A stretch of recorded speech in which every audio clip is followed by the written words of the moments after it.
আমি কখনো ভূতে বিশ্বাস করতাম না, এমনকি এখনো জানি না আমি যা দেখেছিলাম সেটা স্বপ্ন ছিল নাকি বাস্তব। কিন্তু ওই রাতটার পর থেকে আমি একা থাকতে পারি না।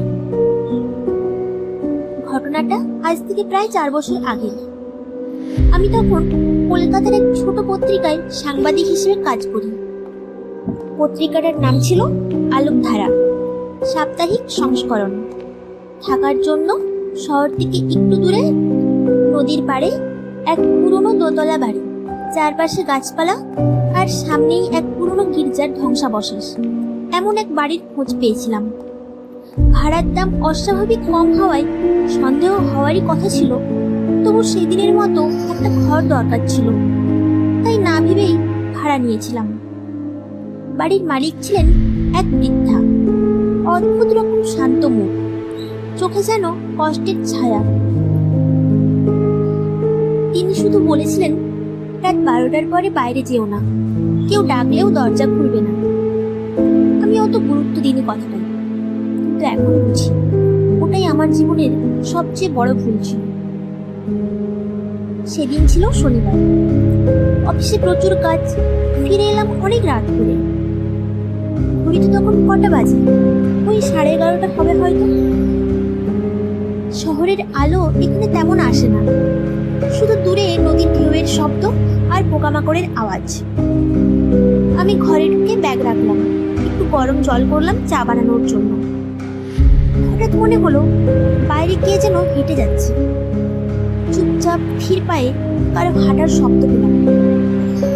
কে ওখানে? জানলা দিয়ে চেঁচিয়ে বললাম, কোনো উত্তর নেই। মনে হলো হয়তো গার্ড বা কোনো কুকুর হবে। তবু জানলার পাশে গিয়ে তাকাতেই দেখি চাঁদের আলোয় এক মহিলা অবয়ব দাঁড়িয়ে আছে। সাদা শাড়ি, লম্বা চুল, মুখটা ছায়ায় ঢাকা। আমি ভয় পেয়ে জানলা বন্ধ না করেই পিছিয়ে এলাম। বুকের ভিতর কেমন ধকধক করছে। দরজার বাইরে কড়া নাড়ার শব্দ পেলাম, একবার, দুবার, তিনবার, ঠিক একই ছন্দে। আমি বৃদ্ধার কথা মনে করলাম, কেউ ডাকলেও দরজা খুলবে না। দরজার ওপারে কণ্ঠস্বর ভেসে এলো, দয়া করে দরজাটা খুলবেন, আমি হারিয়ে গেছি। কণ্ঠটা ছিল নরম, প্রায় কান্না জড়ানো। আমার ভয়টা একটু কমে এলো, মনে হলো হয়তো কেউ বিপদে পড়েছে। আমি দরজার কাছে গিয়ে বললাম, কে আপনি?